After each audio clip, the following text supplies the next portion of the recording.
என் இனிய உலகத் தமிழ் மக்களே, தாய்மார்களே, பெரியோர்களே, சிறார்களே, என் அருமைச் சீடர்களே, யோக நண்பர்களே, யோக விரும்பிகளே, உங்கள் அனைவருக்கும் என் இனிய காலை வணக்கம். கலைஞர் தொலைக்காட்சி நிகழ்ச்சியில் நலமுடன் வாழ என்னும் பிரிவில் யோகாசனத்திற்கு அதிக முக்கியத்துவம் கொடுத்திருப்பதை நீங்கள் அறிவீர்கள். அதிகாலை வேளையில் உலக மக்களெல்லாம் பார்க்கிறார்கள். லட்சோப லட்சம் மக்கள் பார்த்து பழகி அதனை பயனடைந்து கொண்டிருக்கிறார்கள்.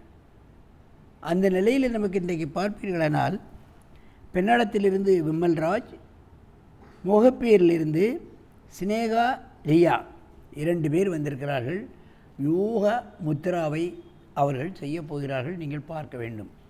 என் அருமைச் சீடர்களே, நீங்கள் கையை முதுப்பக்கமாக கட்டுங்கள். நாடியை தலையை குனிந்து நெத்தியை தரையை தொட வேண்டும். யோக முத்ரா ஆசனங்களுக்கு, முக்கியமான ஆசனங்களுக்கு முத்திரை குத்தப்படுகிறது. முக்கியமான ஆசனம் என்று. ஏனென்றால் பத்மாசனம் போட்டாகிவிட்டது. கையை பின்னே கட்டி முன்னே குளிக்கும் பொழுது மூளைக்குள்ளே போகிற நரம்பு இழுக்கப்படுகிறது, வயிறு அமுக்கப்படுகிறது. எத்தனை உறுப்புகள் இதில் வேலை செய்கிறது என்பதுதான் பார்க்க வேண்டும். கழுத்து வளைக்கப்படுகின்ற காரணத்தினால் தைராய்டு கிளாண்ட் சரியாக வேலை செய்யும், மூளைக்குள்ளே போகிற நரம்புகள் இழுக்கப்படும். இவையெல்லாம் சின்ன ஆசனங்கள். அதிக பலன் தருகின்ற காரணத்தினால் முத்திரை குத்தப்பட்ட ஆசனம், முக்கியமான ஆசனம் என்று இதற்கு யோக இலக்கியங்கள் கூறுகின்றன. மெதுவாக எழுந்திருங்கள். நீண்ட மூச்சு வாங்கிக் கொள்ளுங்கள். 2 மூச்சுகளே சரி. இப்போ ஒருவருக்கொருவர் நேரே பார்த்து கொண்டு செய்யுங்கள். திரும்புங்கள் இடது பக்கம். ஆனால் சயமாக சாய்கிறது. இவைகளெல்லாம் பெரிய மனிதர்களுக்கு முடியாது. ஆண்களுக்கும் பெண்களுக்கும் பார்த்திங்கன்னா இப்போ வயிறு பெருசாக இருக்கும். எங்கே முன்ன முடியுது? முடியாது. அப்போது வயிறை குறைப்பதற்கு இந்த ஆசனம் தேவைப்படும். முழு பக்கம் யாராவது உட்காந்து அவங்கள அமுக்கணும். லேசாக அமுக்கணும், ரொம்ப அமுக்கக்கூடாது. வயிறு அமுக்கும், டைஜஸ்டிவ் சிஸ்டம் வேலை செய்யும், வயிறு குறையும். அப்படியே அப்படி அமுக்கி வயிறு எவ்வளோ பெருசாக இருந்தாலும் பக்கம் போயிடும். அப்புறம் தலையில் ஒரு 15 நாளில் தலையை தொட்டலாம். அது நம்ம அமுக்கணும்னு போட்டுக்கிட்டு ஒரு 10 பேர் வீட்டில் உள்ளவங்கள கொண்டு வந்து முதுவை போட்டு அமுக்கி தரையை தொட வைக்கக்கூடாது.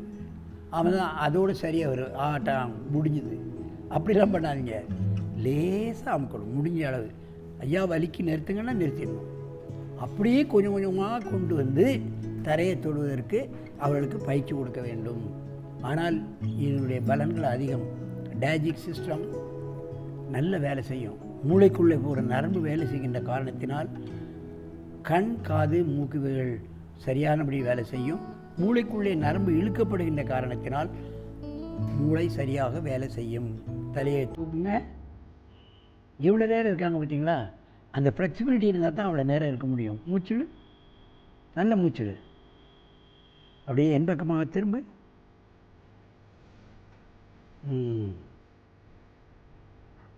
கையை பின்ன கட்டி கொடி.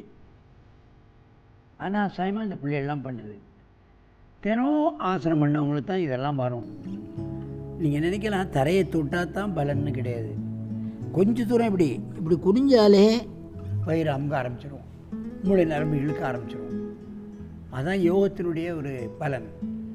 ஆசனத்தை முழுமையாக செய்ய வேண்டும் என்பது அல்ல. ஆனால் 20 எண்ணிக்கை அறகுறையாக செய்தாலும் சரி, முழுமையாக செய்தாலும் 20 கவுண்ட்ஸ் மினிமம் செய்தே ஆக வேண்டும். குழந்தைகள்லாம் காலையில் ஒரு 3-4 தடவை செய்துட்டு பள்ளி கிளம்பிடலாம். மெதுவாக எழுந்திருங்கள். நீண்ட மூச்சு வாங்கி கொள்ளுங்கள். அப்படியே எங்கே திரும்ப, நீங்கள் திரும்ப, இப்படி திரும்ப. கையை பின்ன கட்டி குனி. 20 எண்ணெய். யோக முத்ரா சின்ன ஆசனம், எளிமையான ஆசனம், யாரும் செய்யக்கூடிய ஆசனம். தரையை தொட வேண்டும் என்பது அல்ல. முயற்சி செய்தாலே முழு பலனும் கிடைக்கக்கூடிய அற்புதமான ஆசனம். வயிற்றை குறைக்கக்கூடிய ஆசனம். மெதுவாக எழுந்திருங்கள். நீண்ட மூச்சு வாங்கிக் கொள்ளுங்கள்.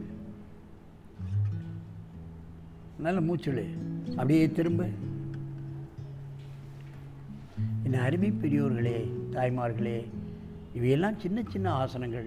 பத்மாசனம் போட்டு செய்ய முடியாவிட்டாலும் சாதாரண சுகாசனம் போட்டு கூட ஆரம்ப கட்டத்தில் இந்த ஆசனம் பண்ணலாம். பத்மாசனம் வரலையே நான் எங்கே யோகா முத்திரா போட முடியும்னு நினைக்க வேண்டாம். சுகாசனத்திலே போடுங்க. ஒரு காலத்துக்கு மட்டும் போட்டு பண்ணுங்க. அப்புறம் 2 காலம் போடக்கூடிய தன்மை தானாகவே வந்துவிடும். அதுதான் உண்மை. ஆகவே இது போன்ற சின்ன சின்ன ஆசனங்களை நோய்வாய்ப்பட்டவர்களும் சிறுவர்களும் பெரியோர்களும் பழகி தங்கள் உடலையும் உள்ளத்தையும் ஆரோக்கியமாக வைத்து கொண்டு நெடுது இனிது வாழ வேண்டும் என்று கேட்டு உங்களிடமிருந்து விடைபெறுவது ஆசனம் ஆண்டியப்பன். வணக்கம்.